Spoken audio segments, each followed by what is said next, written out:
On October 14, 2023, at 10:42 in the morning, Garrett Hayes, 41 years old, advanced Trimix certified technical diver with over 800 deep dives logged since 2007, descended past 1,100 feet below the surface of the Gulf of Mexico, 89 miles due south of Pensacola, Florida, into an area local fishermen had called the Sinkhole Fields for generations. Garrett was a contract documentation specialist for the University of West Florida's Marine Archaeology program, divorced father of a 9-year-old daughter named Sophie, who lived with her mother in Mobile, and he had been diving professionally long enough to know the difference between geological formations and something that absolutely should not exist at that depth. His helmet camera captured what happened next, and the footage would be confiscated by federal authorities within 7 hours. But not before Garrett had seen something that violated every principle of underwater archaeology he had learned in 2 decades of work. The mission was legitimate, funded by a 3-year grant to document naturally occurring underwater sinkholes and their potential as prehistoric human habitation sites. Garrett had been contracted because he was one of only 47 divers in the United States certified for solo technical diving beyond 1,000 feet using closed-circuit rebreather systems and helium-oxygen trimix. The area he was surveying had been flagged by side-scan sonar 2 months earlier, showing what appeared to be a circular depression approximately 350 feet in diameter, which matched the profile of collapsed limestone caverns common in the region. Standard documentation work, decent pay, and Garrett needed the money because his ex-wife's lawyer had just filed for increased child support based on his supposed higher income from university contracts.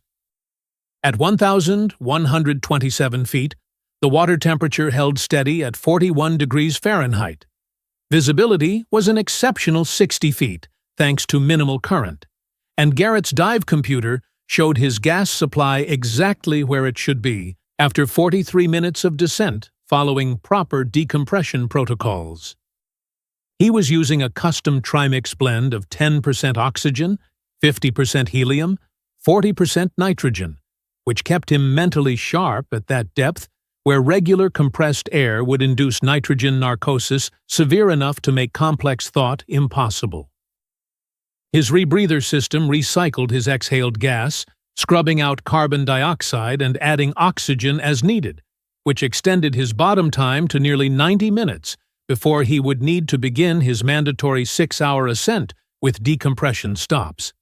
The sonar reading had been accurate about the circular depression, but what Garrett found when he reached the bottom made him stop his descent so abruptly that he bumped against his depth line. The depression was not a natural sinkhole. Arranged in a perfect circle 340 feet in diameter, with mathematical precision that made his scalp tingle even through his neoprene hood, were 666 identical cylindrical objects.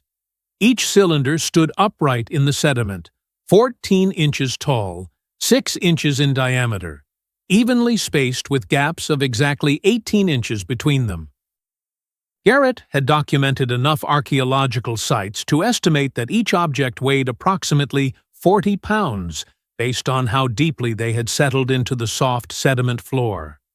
He approached the nearest cylinder slowly, controlling his breathing to keep his gas consumption steady, and activated his high-intensity dive lights to examine the surface. The material was unlike anything he had seen in 20 years of diving shipwrecks and archaeological sites. Not metal, because his magnetic detector showed no reading. Not stone, because the density was wrong and there were no crystalline structures visible under magnification. Not ceramic, because the surface showed no glaze or firing marks. The color was a dark gray-green, and the surface was covered in what appeared to be marine growth and corrosion patterns consistent with objects that had been submerged for at least 400 years, possibly longer based on the thickness of the encrustation. But here was the first impossibility. and Garrett recognized it immediately because he had documented enough Spanish shipwreck artifacts to know what centuries of saltwater immersion did to human-made objects. 400-year-old artifacts did not maintain perfect geometric alignment. Ocean currents shifted things. Sediment accumulated unevenly. Marine life burrowed and displaced objects over time. Yet, these 666 cylinders formed a circle so precise that when Garrett used his laser measuring tool to check the spacing, the variance was less than 0.2 degrees across the entire formation.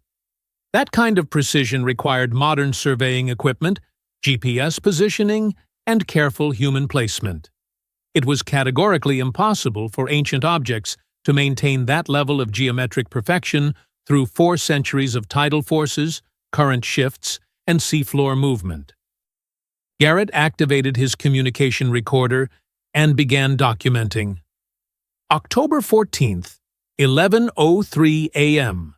Depth 1,127 feet.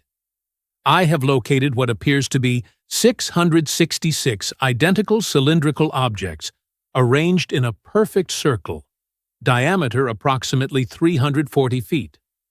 Objects show extensive marine growth, suggesting age of 400 years minimum. But geometric precision of arrangement is inconsistent with natural displacement over time. Each object measures 14 inches height, 6 inches diameter, composition unknown.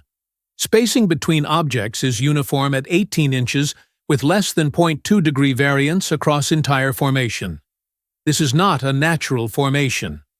Requesting guidance on documentation protocol for potential archaeological site of unknown origin. He moved to the center of the circle, measuring distances as he went, and that was when he noticed the second impossibility. His dive computer, which had been functioning perfectly for the entire descent, was showing a temperature anomaly. The ambient water temperature at this depth should be 41 degrees Fahrenheit, consistent across the entire area. But inside the circle of cylinders, his temperature sensor was reading 43.7 degrees. A difference of 2.7 degrees was small in absolute terms, but in deep ocean environments where temperature stratification was extremely stable, it was geologically impossible without a thermal vent source, and his sonar had shown no volcanic activity in the region. Garrett checked his gas supply, confirmed he had 52 minutes of bottom time remaining, and made the decision that would change everything. He needed a sample to bring back for analysis. He approached the cylinder he had first examined, positioned himself carefully to maintain neutral buoyancy, and reached out with his gloved right hand to test the structural integrity before attempting to extract it from the sediment. His fingers made contact with the surface at 11:18 a.m. exactly. The moment Garrett's glove made contact with the cylinder's surface, he felt something that should not have been possible at 1,127 feet below sea level in 41-degree water. The object was warm, not ambient temperature, not even the slightly elevated 43.7 degrees his sensor had measured inside the circle, but genuinely warm to the touch, approximately 12 degrees Fahrenheit, warmer than the surrounding water. At that depth, in an environment where thermal equilibrium was absolute and had been stable for thousands of years, an object could not maintain a temperature differential without an active heat source, and Garrett's training had taught him that active heat sources at the bottom of the ocean meant either volcanic vents, which his sonar had ruled out, or something generating its own energy.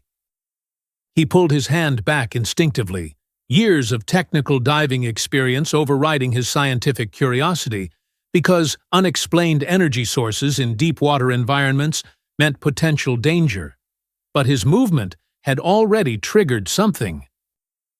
The cylinder he had touched began to emit a vibration so low in frequency that Garrett could not hear it with his ears, but he felt it resonating through his chest cavity, through the water itself, a subsonic pulse at approximately 19 hertz, below the threshold of human hearing, but within the range that affected human physiology. His heart rate, which his dive computer monitored continuously, jumped from 58 beats per minute to 73 in less than 10 seconds, not from fear, but from the physical effect of the vibration on his cardiac rhythm. Then the other 665 cylinders began to vibrate in perfect synchronization. Garrett could see the effect through the water, could feel it through every surface of his body, could watch as clouds of disturbed sediment rose from around each cylinder's base in identical patterns. The subsonic pulse was not random. It was coordinated across the entire formation with a precision that required either sophisticated sensors or some form of networked communication between the objects. He had touched one cylinder, and all 666 had responded as a single system within 3 seconds. The mathematical improbability of that happening through any natural mechanism was so extreme that Garrett's mind immediately rejected mundane explanations and moved directly to the conclusion that these objects were not archaeological artifacts at all. They were technology. His dive computer began showing anomalies at 11:19 a.m., exactly 1 minute after he had made contact with the cylinder. The depth reading, which had been rock steady at 1,127 feet for the past 16 minutes, suddenly jumped to 1,890 feet, held there for 2 seconds, then snapped back to 1,127. Garrett had not moved. His position relative to the seafloor had not changed by even an inch. He could verify that by looking at the same clusters of tube worms and coral formations he had been using as reference points. The depth sensor was receiving false data, which meant something was interfering with the pressure transducer that measured water column weight, and the only things that could cause pressure sensor anomalies at depth were catastrophic equipment failure, which his backup systems would have flagged, or external interference from powerful electromagnetic or acoustic fields. The water temperature inside the circle climbed 8 degrees Fahrenheit in 30 seconds. Garrett watched his temperature sensor display increment from 43.7 to 51.4 degrees, and he could actually feel the change through his wetsuit and undergarments, feel the warmth spreading through the water column around him. 8 degrees in 30 seconds violated every principle of thermodynamics he understood, because heating that volume of water required an enormous amount of energy, and the energy had to be coming from the cylinders themselves, which meant they were not passive objects that had been sitting dormant on the seafloor for centuries. They were active systems that had just been triggered by his touch. His rebreather system, which had been functioning flawlessly since he left the surface, registered a sudden spike in his breathing rate as his autonomic nervous system responded to the situation. Garrett forced himself to slow his respiration, counted 4 seconds in and 6 seconds out, because panic at 1,127 feet was a death sentence regardless of what was happening with the cylinders. He had enough gas for 48 more minutes of bottom time, then 6 hours of controlled ascent with decompression stops at predetermined depths to allow the dissolved gases in his tissues to off-gas safely. If he rushed the ascent, he would die from decompression sickness long before he reached the surface. The only way out was to maintain discipline, follow his training, and gather as much documentation as possible before he left. He activated his primary camera, mounted on his helmet, and his backup camera, a handheld unit he carried for detailed artifact photography, and began recording everything. The vibration continued, steady and unvarying, and Garrett could see that the marine growth on the cylinders was beginning to slough off in patches as the resonance frequency shook loose the biological material that had accumulated over what he had initially estimated to be 400 years. Except now he was questioning that estimate, because if these objects were active technology, If they were generating heat and coordinated vibrations, then the marine growth might not indicate age at all. It might have been deliberately cultivated as camouflage, biological cover to make advanced technology look like ancient artifacts. He approached the cylinder he had touched, keeping his movements slow and deliberate, and used his laser measuring tool to check the dimensions again, now that some of the encrustation had fallen away. 14.02 inches tall, 6.01 inches in diameter, measured at 3 different points on the surface. The manufacturing tolerance was 0.01 millimeters, which was precision machining far beyond anything achievable before the Industrial Revolution, beyond anything achievable even in the early 20th century. This level of dimensional accuracy required computer-controlled manufacturing, required quality control systems that could measure tolerances in thousandths of an inch, required a technological infrastructure that should not have existed when these objects were supposedly placed here 4 centuries ago.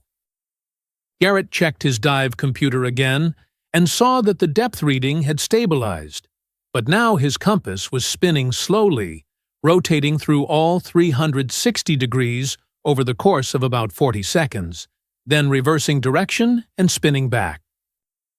Magnetic north, which should be absolute and unchanging at any fixed position, was apparently moving in circles, which meant the electromagnetic field in this area was being actively manipulated with enough power to overcome Earth's natural magnetic field. The amount of energy required to do that across a 340-foot diameter area was staggering, and it was all coming from 666 cylinders that appeared to be constructed from an unidentifiable material that conducted neither electricity nor magnetism according to his sensors. At 11:23 a.m., 4 minutes after initial contact, the vibration pattern changed. The frequency remained at 19 Hz, but now it was pulsing, 3 seconds on and 2 seconds off, and Garrett recognized the pattern immediately because he had studied maritime history and naval communication systems as part of his technical diving certification. 3 short, 2 short, 3 short. The letter S in Morse code, repeated continuously. Not random vibration, not system malfunction, but deliberate signaling. Something was trying to communicate, or something was broadcasting a distress signal, and it had been doing so for an unknown amount of time, waiting for someone to touch the array and activate the transmission. Garrett made the decision to abort the dive at 11:26 a.m., 23 minutes into bottom time, with his gas supply still showing 44 minutes remaining before he would need to begin ascent anyway. The decision was not panic.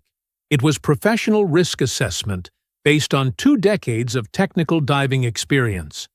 When your depth sensor is giving false readings at 1,127 feet below the surface, when your compass is spinning in circles, when your dive computer is the only thing keeping you alive during a 6-hour decompression ascent, you do not stay in the environment that is causing the malfunctions. You ascend according to protocol, you surface safely, you report what you found, and you let people with better equipment and more resources investigate. Garrett had a 9-year-old daughter who needed her father to come home alive, and no archaeological discovery was worth dying for. Not even one that appeared to be actively transmitting distress signals in Morse code. He activated his ascent line, a weighted rope that he had deployed from his support vessel at the surface, and began his controlled climb, following the decompression profile programmed into his dive computer. The ascent rate had to be no faster than 30 feet per minute to allow the dissolved gases in his bloodstream and tissues to off-gas safely, and he had mandatory decompression stops scheduled at 600 feet for 12 minutes, at 400 feet for 19 minutes, at 300 feet for 26 minutes, and several shorter stops at shallower depths. Total ascent time would be 6 hours and 14 minutes if he followed the profile exactly, reaching the surface at approximately 5:34 p.m., and any deviation from that schedule could result in decompression sickness severe enough to cause paralysis or death. But Garrett kept his helmet camera recording as he ascended, kept it aimed downward at the circle of 666 cylinders below him, because documentation was part of his job and because he needed evidence of what he had seen in case his dive computer data was somehow corrupted or confiscated. The camera had its own internal battery and storage system separate from his other equipment, and the footage would be time-stamped and GPS tagged automatically. At 11:41 a.m., when he reached his first decompression stop at 600 feet and hung motionless on his ascent line for 12 minutes, he watched through his camera's viewfinder as the cylinders below began to move. Not vibrate, not shift slightly from the subsonic pulses, but actually reposition themselves. The movement was slow, perhaps 2 inches per minute, but it was coordinated and deliberate. The perfect circle was reconfiguring into a different geometric pattern, and Garrett could see that the spacing between individual cylinders was changing as they moved through the soft sediment like chess pieces being rearranged on a board. By the time his dive computer beeped to signal the end of his 600-foot decompression stop, the circle had transformed into what looked like a hexagon with nested internal structures, a pattern so complex that it would have required surveying equipment and careful calculation to lay out manually. The cylinders were not ancient artifacts that happened to be arranged in a circle. They were mobile robotic units that could reconfigure themselves into different formations, and they had waited until Garrett was 600 feet above them to begin the transformation, as if they did not want him to observe the mechanism by which they moved. He continued his ascent, stopped for 19 minutes at 400 feet, and watched as the hexagonal formation below shifted again into what appeared to be a spiral pattern radiating out from a central point. The entire reconfiguration took place in silence, with no visible propulsion systems, no clouds of disturbed sediment beyond the initial movement, nothing that explained how 40-pound cylinders were gliding across the seafloor with apparent ease. Garrett's scientific training told him he was observing technology far more sophisticated than anything he had encountered in 20 years of documenting human artifacts, and his survival instincts told him that he needed to get this footage to people who could analyze it properly, people who had the resources to understand what these objects were and why they were at the bottom of the Gulf of Mexico. His radio, which operated on encrypted commercial frequency and had been silent for the entire dive, crackled to life at 2:17 p.m. when he reached his 300-foot decompression stop. The voice was professional, calm, and speaking in official terminology that Garrett recognized from maritime law enforcement. Diver at coordinates 29.73 north, 86.18 west. This is United States Coast Guard Station, Pensacola. You are diving in a restricted research area. Surface immediately and prepare for vessel inspection upon arrival. Acknowledge. Garrett had not transmitted his GPS coordinates to anyone except his surface support vessel, a contracted fishing boat operated by a captain named Ray, who had worked with university research teams for 15 years and who knew better than to broadcast a diver's location on open channels. The coordinates the Coast Guard had just recited were accurate to within 0.01 degrees, which meant they knew exactly where he was, had known for some time, and were close enough to establish radio contact while he was still 300 feet down. He pressed his transmit button and replied, "Coast Guard Pensacola. This is technical diver Garrett Hayes conducting authorized archaeological survey under University of West Florida research permit, number UWF-2023-417. I am currently at mandatory decompression stop and cannot surface for approximately 3 more hours. Please advise nature of restriction. The response came back within 5 seconds. Diver Hayes, maintain current decompression schedule.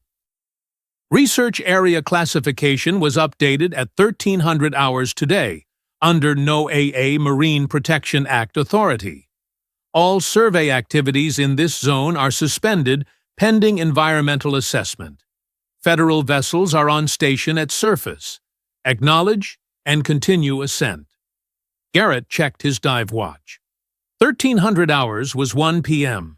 He had touched the first cylinder at 11:18 a.m., nearly 2 hours before the area was supposedly classified as restricted, which meant either the restriction had been planned before his dive and he had not been notified, or someone had responded to his discovery with extraordinary speed and bureaucratic efficiency, getting NOAA authorization and Coast Guard deployment in less than 2 hours on a Sunday afternoon.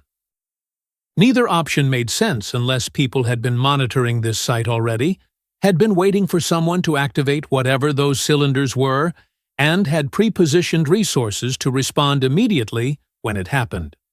When Garrett surfaced at 5:34 p.m., after 6 hours and 14 minutes of precisely controlled ascent, he found 3 vessels waiting in a triangle formation around his support boat. One was a NOAA research vessel, white hull with the distinctive blue and red stripe, approximately 120 feet long with deck cranes and equipment that indicated serious oceanographic capability. The other 2 were United States Navy patrol boats, gray hulls, mounted weapons visible on deck, crews in combat uniforms standing at attention. Ray's fishing boat looked tiny and vulnerable in the center of the formation, and Ray himself was standing on deck with his hands visible, not moving, the posture of someone who had been given very clear instructions about what would happen if he did not cooperate. 4 NOAA personnel and 2 Navy officers boarded Garrett's support boat before he had even finished removing his rebreather harness. They were polite, professional, and absolutely inflexible. His helmet camera, backup camera, dive computer, GPS unit, and all electronic storage devices were confiscated under authority of the Marine Protection Act, with receipts provided and signatures required. The area he had been diving was now designated Survey Site Uniform 67, closed to all civilian access within a 5 nautical mile radius, effective immediately and indefinitely. His research permit from the University of West Florida was suspended pending review of his activities in restricted waters. They did not ask him what he had found. They did not seem surprised by anything he tried to tell them. They already knew. Garrett spent the first 48 hours after his dive doing exactly what the NOAA officials had politely but firmly suggested he should not do, which was attempting to understand what he had found and why the federal government had responded with such coordinated speed. His equipment had been confiscated with proper legal documentation, but his memory was intact, and 20 years of technical diving had trained him to observe and retain details with precision. He remembered the exact dimensions of the cylinders, the specific frequency of the vibration, the pattern of movement he had witnessed during his ascent, and most importantly, he remembered that the Coast Guard had known his exact coordinates before he transmitted them, which meant someone had been tracking him from the moment he entered the water, or possibly even before he left the dock that morning. On the 3rd day after the dive, Garrett contacted Ivy Chen, 34 years old, former United States Navy deep-sea salvage diver, with 7 years of active service before she transitioned to civilian contracting work. Someone he had met at a technical diving conference in Key Largo 3 years earlier, and had stayed in occasional contact with because they shared professional interests and mutual respect for proper diving protocols. Ivy now worked as an independent consultant on Navy salvage contracts, which gave her access to operational databases and maritime survey records that were technically classified but routinely viewed by contractors who had appropriate security clearances. Garrett called her on a Tuesday afternoon and asked a simple question. "Have you ever heard of Survey Site Uniform 67 in the Gulf of Mexico, 89 miles south of Pensacola?" Ivy's response was immediate and careful, the tone of someone who recognized they were discussing information that existed in the gray area between public record and classified data. "I've seen that designation in old survey maps. It's been on Navy charts since at least 1987, marked as survey prohibited, no reason given in the database I can access. Why are you asking about it?" Garrett explained what he had found, described the 666 cylinders arranged in a perfect circle, described the vibration and the heat and the geometric reconfiguration he had witnessed, and Ivy was silent for nearly 10 seconds before she spoke again. "That matches something I saw in a contract briefing document about 6 months ago. There are other sites, not just your location, multiple sites with the same kind of objects, same configuration, same restrictions. I can't tell you more on an open line, but if you want to meet in person, I can show you what I have." They met 2 days later at a coffee shop in Mobile, Alabama, halfway between Garrett's apartment and Ivy's home in Biloxi, Mississippi, and she brought a folder containing printed screenshots from Navy survey databases that she had accessed through her contractor credentials and photographed with her personal phone camera before the briefing materials were collected at the end of the meeting. The documents were marked with classification headers that Garrett recognized as legitimate, and they showed survey data for 5 locations worldwide where identical formations had been documented. Bermuda Triangle, approximately 230 miles northeast of San Juan, Puerto Rico, at a depth of 940 feet. Baltic Sea near coordinates 59 degrees 46 minutes north, 19 degrees 23 minutes east, at a depth of 285 feet. Off the coast of Western Australia, 112 miles northwest of Exmouth, at a depth of 1,320 feet, and near the Yonaguni Monument off the coast of Japan, at a depth of 68 feet, in waters that were already controversial for containing what some researchers believe to be ancient submerged structures. Every single site, according to the Navy survey data that Ivy had photographed, contained exactly 666 cylindrical objects, arranged in a perfect circle, with identical dimensions and spacing. The surveys had been conducted between 2019 and 2023 by different teams, different vessels, different oceanographic institutions, but the results were mathematically identical across all 5 locations. This was not a series of isolated archaeological discoveries. This was a coordinated network of installations that spanned the globe, positioned in different oceans, different depths, different geological contexts, but maintaining perfect consistency in their configuration.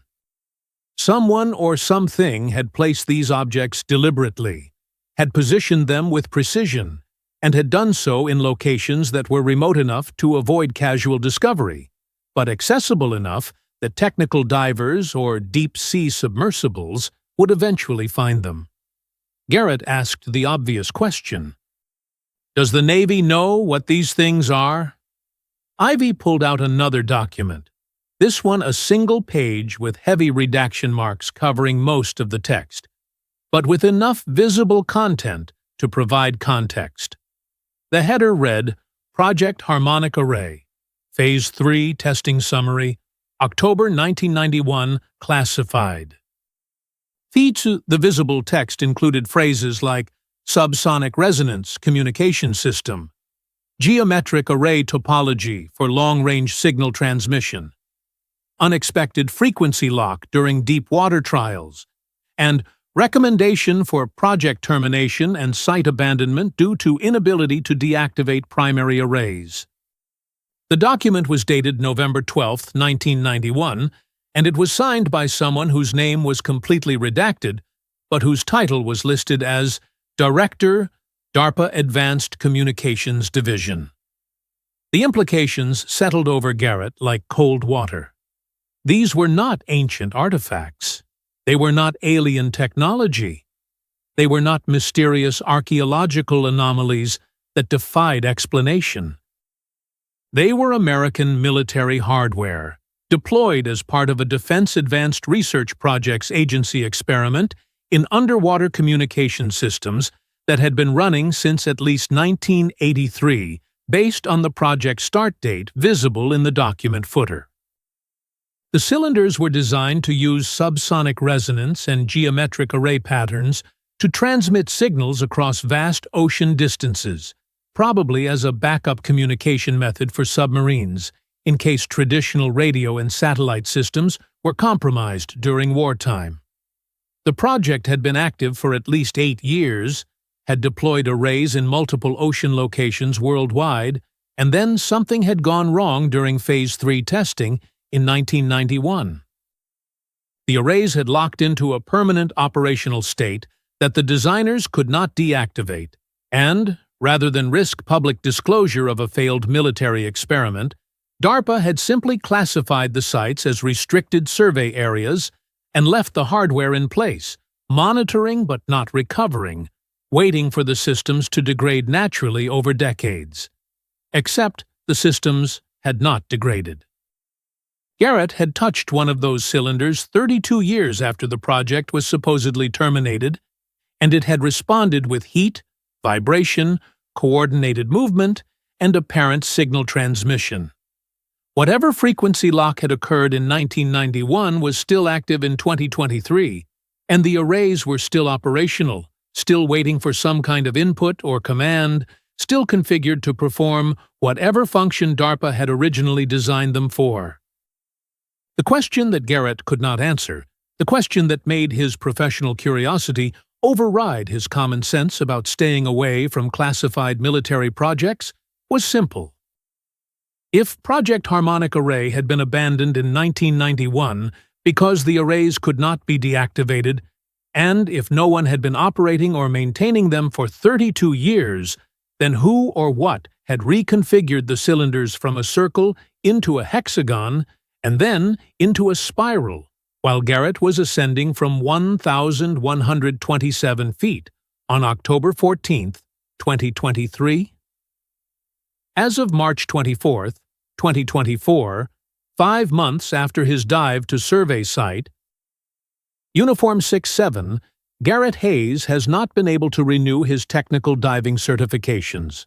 His advanced trimix certification, which he has held continuously since 2007, and which requires renewal every 3 years with documented dive logs and skills assessment, has been marked as pending review by the Professional Association of Diving Instructors since November 20, 2023.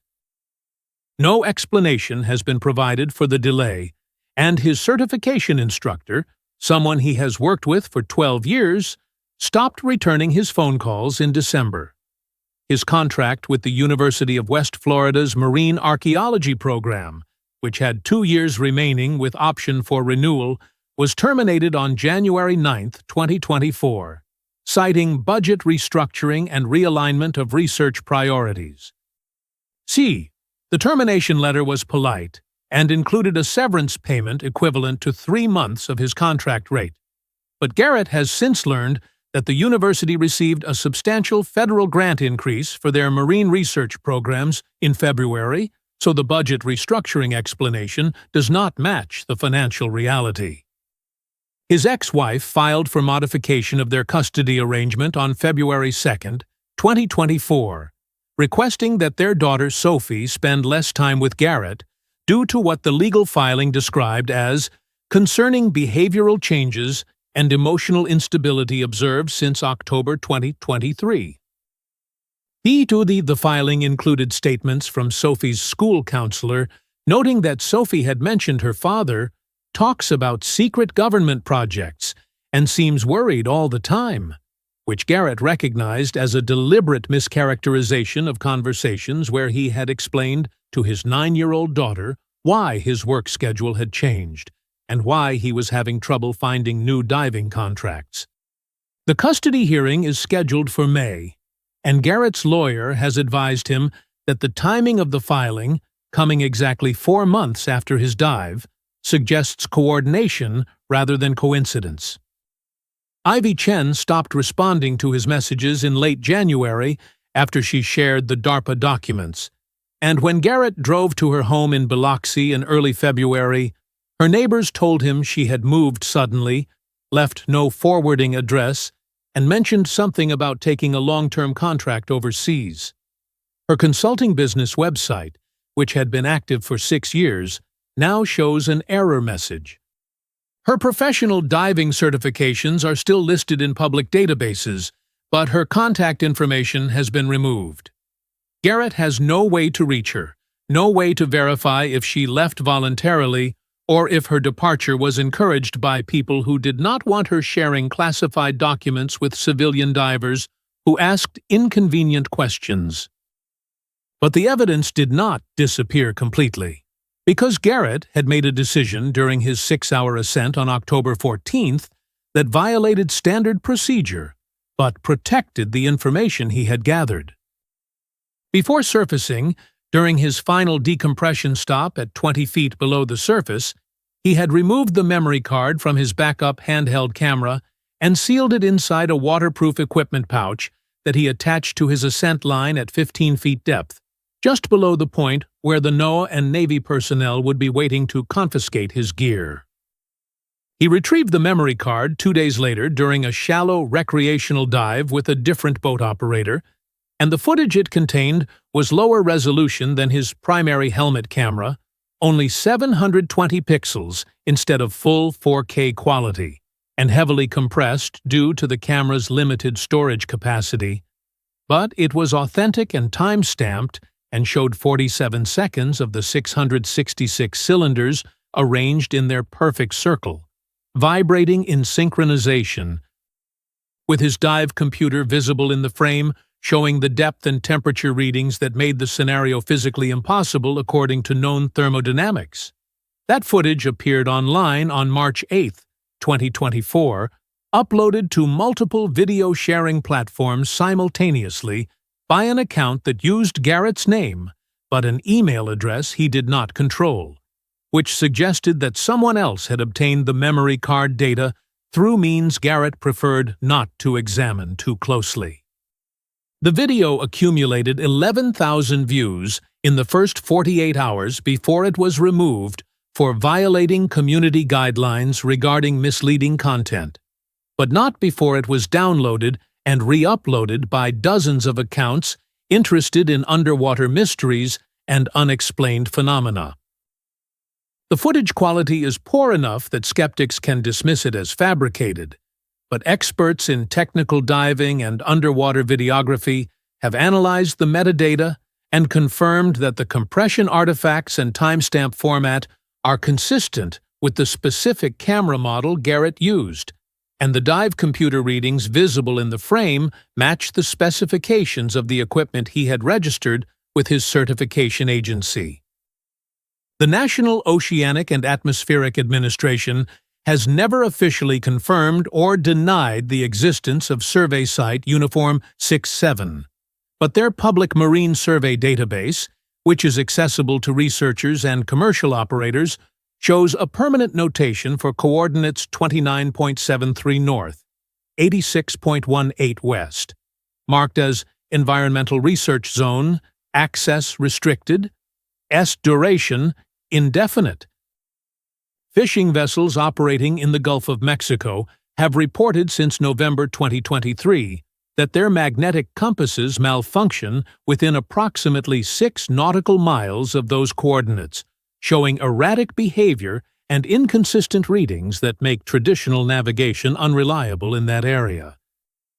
Similar reports have emerged from commercial fishing operations near 3 of the other 5 known sites, specifically the Baltic Sea location, the Western Australia site, and the location off Puerto Rico, which suggests that whatever the cylinders are doing, they are generating detectable electromagnetic interference that affects surface vessels. The most recent development, and the one that keeps Garrett awake at night, despite his lawyer's advice to stop investigating and focus on his custody case, came from leaked Navy sonar data that appeared on a military technology forum in early March 2024. The data, which was quickly removed but not before being archived by multiple users, showed a sonar survey of survey site Uniform 6-7 conducted on March 12, 2024, 5 months after Garrett's dive. The 666 cylinders, which Garrett had last seen reconfiguring from a circle into a spiral pattern during his ascent in October, were no longer arranged in a spiral. They had moved again, repositioned themselves into a perfect hexagon with nested internal structures, a geometric pattern that would require surveying equipment and coordinated control to achieve manually. The cylinders had changed formation at least twice since Project Harmonic Array was supposedly abandoned in 1991, which meant the system was not dormant, was not gradually degrading, was not waiting passively for someone to rediscover it. The array was active, operational, and responding to inputs or commands that no one in the United States government was willing to acknowledge publicly. Garrett now understands what he found at 1,127 feet below the surface of the Gulf of Mexico. He understands that the cylinders are military technology, that they were part of a DARPA communication experiment that malfunctioned 3 decades ago, that they form a global network spanning multiple oceans, and that federal authorities have been monitoring them for years while maintaining official silence about their existence and purpose. What he does not understand, what no one has been able to explain despite the leaked documents and the sonar surveys and the 47 seconds of compressed video footage showing impossible thermal readings, is the answer to a single question that changes everything depending on how you interpret it. If Project Harmonic Array was terminated and abandoned in 1991 because the designers could not deactivate the frequency lock that kept the arrays operational, and if no one has been maintaining or controlling these systems for 33 years, then who reconfigured 666 cylinders from a circle into a hexagon sometime between October 14, 2023, and March 12, 2024? And what signal are they waiting to receive?